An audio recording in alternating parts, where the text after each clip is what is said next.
The early Christian church thrived on movement and connection. Followers of Jesus did not have church buildings. Instead, they met in homes and public spaces.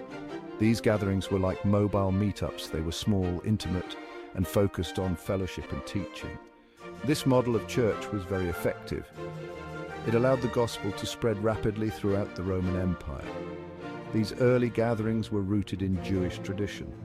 The synagogue system emphasized decentralized worship and study. Early Christians, many of whom were Jewish, naturally adopted this model.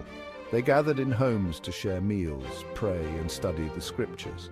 The Book of Acts provides numerous examples of these house churches. These gatherings were not formal affairs.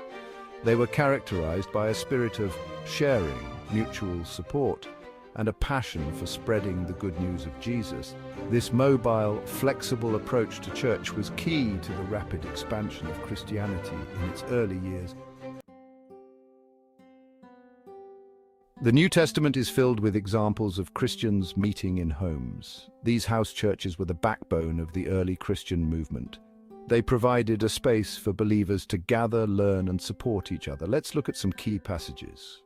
Acts chapter 2, verses 46 to 47, describes the early believers gathering daily in homes. They devoted themselves to the apostles' teaching, fellowship, breaking bread, and prayer. This passage highlights the centrality of house churches in the life of the early church. Acts chapter 5, verse 42, tells us that the apostles continued to teach and preach in the temple courts and from house to house. This demonstrates the early church's commitment to both public proclamation and intimate gatherings. Acts chapter 12, verse 12 describes Peter going to the house of Mary, the mother of John Mark, where many were gathered together praying. This shows how homes were used for prayer meetings and support. More evidence of house churches is found throughout the New Testament. Romans chapter 16, verse 5 greets the church that meets in the house of Priscilla and Aquila. 1 Corinthians chapter 16, verse 19 mentions the church that meets in their house. Colossians chapter 4, verse 15 sends greetings to the brothers and sisters in Laodicea and Nympha and the church in her house. Philemon chapter 1, verse 2 addresses Philemon and the church in his house. These verses clearly demonstrate that meeting in homes was a widespread practice in the early church. House churches offered a level of intimacy and connection that was difficult to achieve in larger settings. In these small groups, believers could share their lives. They could learn from one another and encourage each other in their faith. This intimacy fostered spiritual growth and a strong sense of community. The smaller size of house churches allowed for greater participation. Everyone had the opportunity to share their thoughts, ask questions, and contribute to the group.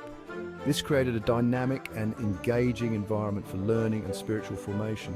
Furthermore, the accessibility of house churches was crucial for the growth of the early church. People did not have to travel far to attend a meeting. They could simply gather in a nearby home. This made it easier for new believers to connect with other Christians and grow in their faith.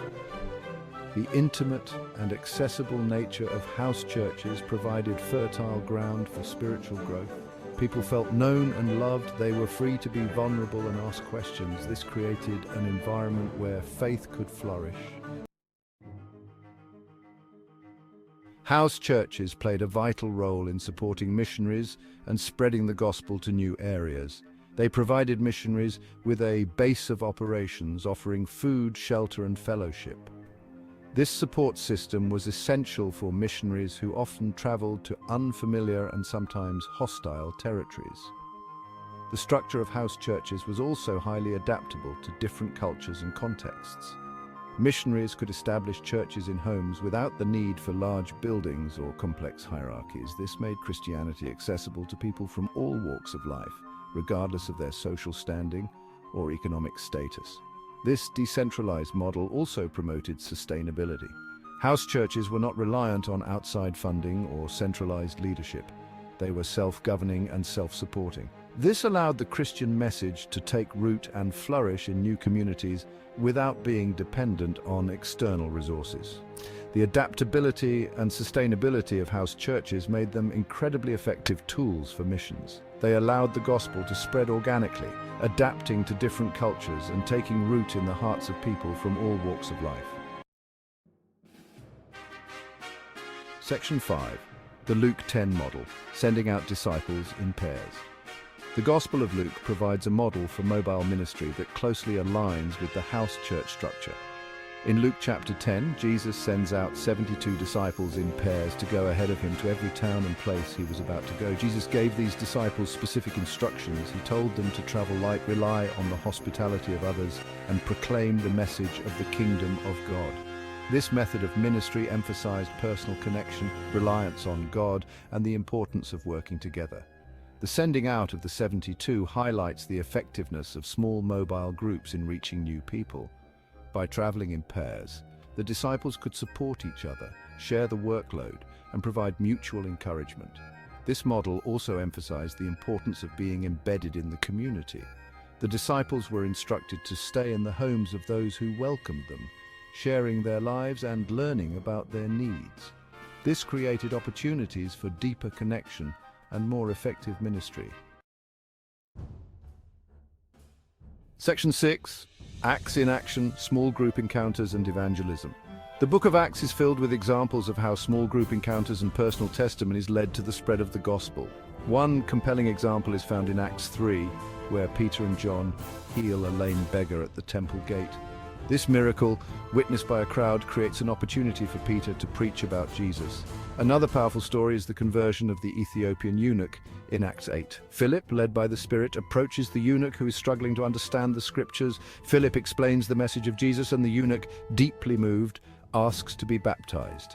These stories highlight the power of personal testimony and the effectiveness of small group interactions. The early Christians did not rely solely on large gatherings or formal preaching. They shared their faith in their everyday lives, engaging in conversations, answering questions, and demonstrating the love of Christ through their actions.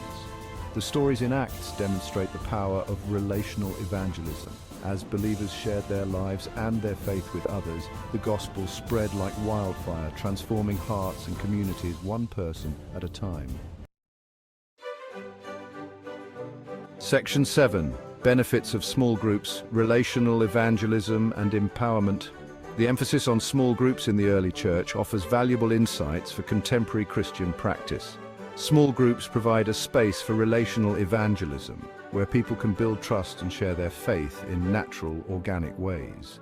This approach is often more effective than traditional methods of evangelism, which can sometimes feel impersonal or confrontational. Small groups also empower individuals to discover and use their spiritual gifts. In a smaller setting, everyone has the opportunity to contribute, whether it's through teaching, leading worship, offering hospitality, or providing practical support. This fosters a sense of ownership and encourages everyone to participate in ministry. The flexibility of small groups is another significant advantage. They can easily adapt to the needs of the community and the rhythms of people's lives. This makes them ideal for reaching people who might not be able to commit to attending church services at a set time and location. The sense of belonging and support found in small groups is invaluable. In a world that can often feel isolating, these groups provide a space for connection, encouragement, and spiritual growth. Section 8. Modern relevance mobile fellowships for today's world. The model of mobile fellowship-based gatherings found in the early church is surprisingly relevant to our modern context. In a world that is increasingly mobile and digitally connected, people are often seeking authentic community and spiritual connection. Mobile fellowship groups offer a way for people to connect with others who share their faith, regardless of their location or schedule. These groups can meet in homes, coffee shops, parks, or any other convenient location. They can be tailored to the interests and needs of the participants, providing a space for Bible study, prayer, fellowship, or service projects. The informal and accessible nature of these gatherings can be particularly appealing to those who are new to faith or exploring Christianity. They offer a low-pressure environment to ask questions, share doubts, and learn about the Christian faith in a supportive setting. Mobile fellowships can also serve as a powerful tool for outreach and evangelism. As people gather and share their lives, they naturally create opportunities to share their faith with friends, family members, and colleagues. Section 9. Conclusion. The enduring legacy of house churches. The model of house churches or mobile fellowship groups played a vital role in the growth and expansion of the early Christian movement. These gatherings provided intimacy, accessibility, and a supportive environment for spiritual growth. They also empowered individuals, fostered community, and supported missionaries in spreading the gospel to new areas. The principles behind house churches remain relevant and applicable today. In a world that can often feel fragmented and isolating, small, mobile fellowship groups offer a powerful way to build community, foster spiritual growth, and share the Christian message in relevant and engaging ways. By embracing this model, we can tap into the same spirit of dynamism, innovation, and relational connection that characterized the early church.